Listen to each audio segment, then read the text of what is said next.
Husband passed away 10 months ago, or so I believed. I still remember the day the police officer came to the door. It was a Tuesday morning in late January, the kind of cold that gets under your coat no matter how well you button it up. I had just made a pot of tea, Earl Grey, same as every morning for the past 38 years, because that's what my husband always wanted. Force of habit, I suppose. I made 2 cups without thinking. The officer was young. He had snow on his shoulders, and he couldn't quite meet my eyes when he told me there had been an accident on the 401 near Kingston, a transport truck. The car was unrecognizable. They identified my husband through his wallet and his wedding band. I dropped my cup of tea. Not the good china, thank God, just the everyday mug, the blue one with the chip on the handle, but I remember staring at the pieces on the kitchen floor and thinking that I should clean that up before someone cuts themselves, as if that mattered, as if anything mattered in that moment besides the fact that the officer was still talking and his words were coming at me like they were from very far away. My husband was 67 years old. We had been married since I was 29. We met at a work conference in Ottawa, argued about something completely forgettable over bad hotel coffee, and never really stopped talking after that. 38 years, 2 sons, a house in Burlington that we'd spent 2 decades making into a home. And then he was gone. The funeral was small. He had asked for that years earlier, during one of those late-night conversations people have when they think they're being practical but are really just terrified. No fuss, he'd said. No open casket, no receiving line. Just family and close friends and maybe someone saying something honest rather than beautiful. We honored that. Our older son flew in from Vancouver. Our younger one drove up from Kitchener with his wife and their 2 girls. My sister came. My husband's brother Harold sat in the front row and wept in a way I had never seen a man weep before, and I remember thinking that grief has no dignity, and that's actually the most human thing about it. We buried him on a Thursday. The ground was frozen. The minister said something about light and journeys, and I held my younger son's hand so tightly that he winced. After that, I tried to do what you're supposed to do. I kept the routine. I made the tea. I went to my Tuesday watercolor class at the Burlington Arts Center. I visited my grandchildren on weekends. My sister called every evening at 7, regular as the news, and I was grateful for it even when I didn't feel like talking. Grief is strange. It doesn't come in waves the way people tell you. It's more like the weather in Ontario, unpredictable. Sometimes violent, sometimes just a low gray sky that doesn't break into anything, just sits there, pressing down on you.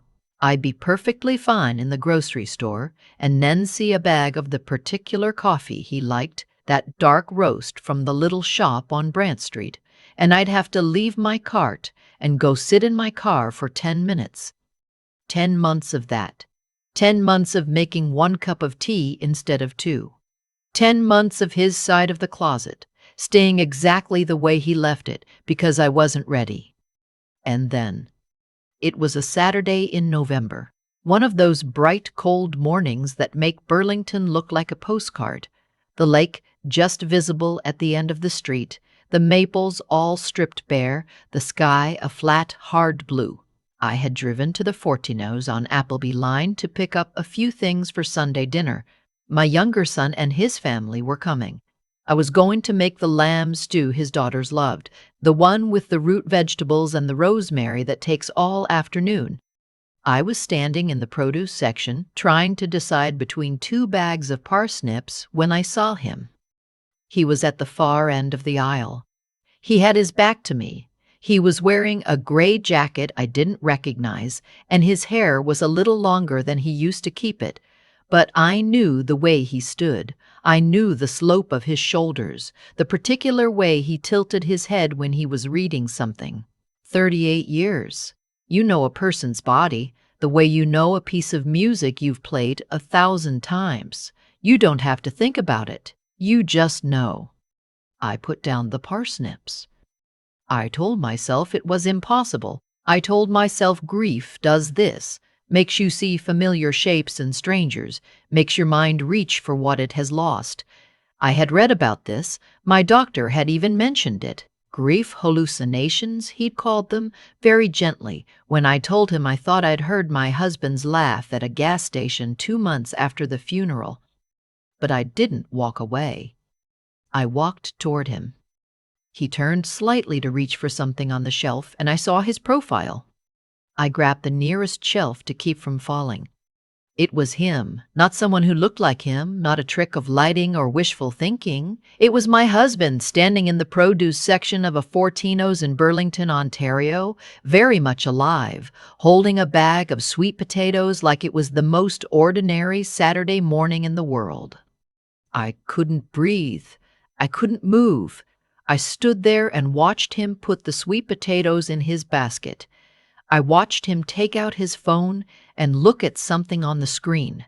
I watched him smile at whatever he was reading. Someone said, "Excuse me, dear, are you all right?" An older woman with a cart was looking at me with concern. I must have looked exactly the way I felt, like the floor had dropped out from under me. "Yes," I said. "Sorry. Yes, I'm fine." I was not fine. I followed him. I'm not ashamed of that. I followed my dead husband through the produce section and past the deli counter and out through the automatic doors into the parking lot, keeping enough distance that he wouldn't notice me. He walked to a silver Toyota Highlander, we drove a Subaru, always had, and put his bag in the back seat. Then he got in the driver's side. I got in my car and I followed him out of the parking lot. I know how that sounds. I know it sounds unhinged. But I want you to understand something. This was not a stranger. This was the man I had buried, the man whose death certificate I had signed, the man whose ashes, I had been told were ashes, were in an urn on the mantel in my living room. If my husband was alive, then whose ashes had I been keeping? That thought hit me somewhere around New Street, and I had to pull over for a moment. Then I kept driving. He drove for about 20 minutes, heading west. Eventually, he turned into a subdivision near Waterdown that I didn't know well. New development, the kind with streets named after the trees that were cut down to build them. Maplecrest Drive, Birchwood Court. He pulled into the driveway of a 2-story house with pale yellow siding and a stone walkway and a wreath on the door that someone had made by hand. Late autumn flowers, dried and arranged carefully. Someone who had time for that. Someone who made a home. I parked across the street. I watched him get out of the car. I watched him take his groceries from the back seat. I watched him pause on the front step and look down at his phone again, and then the door opened before he knocked, and a woman appeared in the doorway. She was younger than me, not dramatically so, maybe in her early 50s. She had short, dark hair, and she was wearing an apron over her clothes. She took the grocery bag from his hands and said something and laughed, and he laughed, and there was nothing uncertain or new about the way they moved together. This was not an affair. This was a life, an established, comfortable, ordinary life with a wreath on the door and someone who knew when to expect you home. I sat in my car across from that house for a very long time. At some point, I noticed my hands were shaking. I noticed I hadn't cried. I don't know what that means exactly, except that maybe some shocks are too large for tears, at least at first. They just sit in you like something frozen. I drove home. I made tea, both cups without thinking, and then I stood there looking at them. Then I called my older son in Vancouver. He answered on the second ring, cheerful, relaxed. We talked about nothing for about 30 seconds, the weather, how the girls were doing, and then I told him what I had seen. I told him everything, calmly, in the measured way I've always spoken when I'm most frightened, because falling apart has never helped anything, and I learned that a long time ago. There was a silence on the other end of the line that lasted too long. "Mom," he said. Just that, just my name, and something in the way he said it, The careful, guilty, heavy way he said it told me everything before he said another word. "You knew," I said. Another silence. "How long?" I said. It wasn't a question. He told me. It came out in pieces, the way confessions do, stumbling, stopping, circling back. He had found out 6 months ago, he said. His father had contacted him. His father had told him that he had been living in Waterdown for almost 2 years, that the accident had been staged. Not entirely. There had been a real accident. But his father had taken advantage of it, had arranged to have someone else's identification used. He had planned this carefully over a long time. He had wanted to disappear. He had wanted to start over. My son had known for 6 months. He had said nothing to me. He told himself it would hurt me more to know. He told himself his father had a right to his choice. He told himself many things, my son, in the months he kept this secret, and I sat in my kitchen and listened to all of them. When he finished, I said, "I have to go." "Mom, please, let me." "I have to go," I said again gently. "I'll call you later." I didn't call him later, not that night. What I did was drive back to Waterdown. It was early evening by then. The lights were on in the yellow house. Through the front window I could see the blue flicker of a television. I sat in the car for a moment, and then I got out, and I walked up the stone path, and I knocked on the door. My husband answered it. I wish I could describe his face precisely. The exact sequence of what moved across it. There was recognition, obviously. Then something that might have been terror. Then, and this is the part I keep coming back to, something that looked almost like relief, as if part of him had been waiting for this, as if the weight of it had been something he carried too. "Vivian," he said. "Hello," I said. The woman with the dark hair appeared behind him. She looked confused. Then she looked at my face, and some understanding came into her eyes that I didn't expect. "Who is she?" she asked him. "She's my wife," I said. "His first wife, the one he buried." She took a step back. She put her hand on the door frame. I didn't go inside. I didn't need to. I said what I had come to say, clearly, without shouting, without crying, because I had had several hours to organize my thoughts, and I have always done my best thinking when I have no other choice. I told him I knew everything. I told him I would be contacting a lawyer in the morning. I told him that his death, faked or not, did not undo 38 years of marriage or the legal and financial obligations that came with them, and that my lawyer would be making that very clear to his. I told him I had already taken photographs of this house and his car, and I had called our son while sitting in my own driveway, and that our son had confirmed everything, and that I had recorded that conversation. I had not actually recorded the conversation, but I said it very calmly, and he believed me. I told him I hoped, for his sake, that the woman behind him knew who she was actually living with. Then I left. I drove home, and I sat in my kitchen for a long time without turning on the lights. And something strange happened, sitting there in the dark. Not strange in a frightening way. Strange in the way of things that surprise you by being true. I realized that what I felt, more than anything, was not grief, not even anger, though the anger was there, solid and justified, sitting in my chest like a stone. What I felt, most of all, was clear. I called a lawyer the next morning. Her name was Deborah Fanshawe, and she had an office near the courthouse in downtown Hamilton, and she had the most matter-of-fact voice I had ever heard, which was exactly what I needed. She told me that faking one's death to evade marital responsibilities was, in fact, a matter for both family court and, potentially, the criminal courts, given the fraud involved. She told me we had significant grounds. She told me to bring everything I had. I brought everything.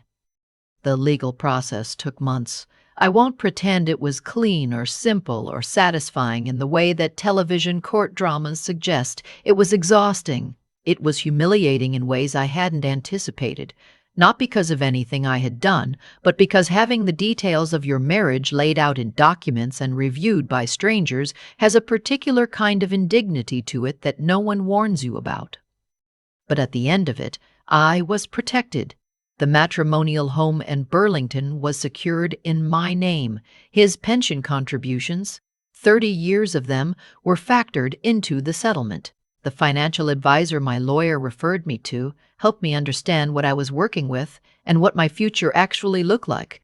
And it was, to my considerable surprise, not as bleak as I had feared. My older son called me every week during that time. The first few calls were difficult. He apologized more than I needed him to, and at a certain point I told him that. "I forgive you," I said, "but I need you to stop apologizing and start being present. That's what I actually need." He was quiet for a moment, then he said, "Okay, Mom. Okay." After that, we talked about real things. His work, his marriage, the grandchildren. He flew out in March and we went for a long walk along the waterfront and had lunch somewhere warm and talked the way we hadn't talked in years. He cried a little and I let him, and at a certain point I put my hand on his arm and told him it wasn't his job to protect me from the truth, that it never had been. "I know that now," he said. "Good," I said. My younger son had known nothing. When I finally told him in the kitchen over coffee while his daughters played in the next room, he sat very still for a long time, and then he said, quietly, "Mom, what do you need?" No drama. No making it about himself. Just that. I told him I needed company on Sundays for a while, and he said they'd be there. And they were.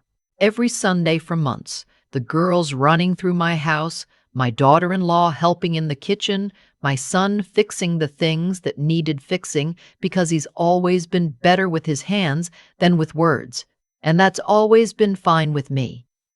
Spring came slowly, as it does in southern Ontario. The snow went grudgingly in patches, retreating from the south-facing gardens first. I started walking again, down to the lakefront in the mornings, the same path I'd walked for 20 years, but noticing it differently now. The way the light came off the water at 7 in the morning, the particular sound of the ice breaking up, the geese returning, things I had walked past 1,000 times without seeing because I was always walking alongside someone else's life instead of my own. I went back to my watercolor class. I started a painting of the view from the end of my street, the lake, the maples, the particular way the winter light sits flat and blue over everything. My instructor, a patient woman who has long since given up, expecting me to be technically precise, told me it had feeling. I took that as a compliment. I cleared out his side of the closet in April. I didn't do it in one dramatic afternoon. I did it slowly, over a week, which is the pace that felt right. I gave some things to the Salvation Army thrift store on Guelph Line, some things I simply let go of. The urn, I found out later, contained the cremated remains of someone whose family had been notified and properly compensated as part of what my lawyer described, without elaboration, as the administrative resolution of the fraud. I chose not to know more than that. Some things, once known, cannot be unknown, and I had reached my limit for that particular category of information. I placed the empty urn in a box in the garage and eventually stopped thinking about it. Last September, on a Sunday, my daughter-in-law and I were sitting in the back garden drinking coffee. She is becoming, slowly and genuinely, someone I enjoy rather than simply someone I love because I'm supposed to, and she said, out of nowhere, "How are you actually doing, Vivian?" Not the answer you give people, the real one. I thought about it. "I think," I said, "that I am doing better than I was when I thought I was grieving, which is strange to say. But I think it's true." She nodded like she understood, and maybe she did. The thing about grief, The real kind, the kind where someone is actually gone, is that it contains love. All that pain is just love with nowhere to go. What I had been carrying for those 10 months wasn't that. It was love that had been lied to, which is a different kind of wound entirely, and it heals differently. I don't think about him often. When I do, it's not with the soft ache of loss. It's with something clearer, more bracing. Something that helps me remember who I was before I became so good at making tea for two people without thinking about it. I make one cup now, always, on purpose. The watercolor is hanging in my front hallway. It's not technically precise, but it has feeling, and I've decided that's enough. I still think about that moment in the parking lot when I had to pull over because the question hit me all at once. If he was alive, then whose ashes had I been keeping on my mantle? That question undid something in me, and then, somewhere in the middle of it, I kept driving. I think that's the part I'm most grateful for. Not the legal outcome, not the settlement, not any of it, just that I kept driving. There's something I've come to understand about the way consequences actually work. Not in any grand or mystical sense, but in the plain, observable way that choices accumulate. My husband made choices over a long period of time. Small ones first. Probably. A conversation not had, a truth not told. A plan quietly forming underneath an ordinary life. And each one of those choices narrowed what was possible next. That's what dishonesty does. It doesn't just hurt the person being lied to. It slowly removes the liar's options, one by one, until they're living in a pale yellow house in Waterdown, waiting for a knock on the door they knew was coming eventually. My older son made choices too. He told himself he was protecting me. I understand that. I even believe he meant it. But protecting someone from the truth is not actually protection.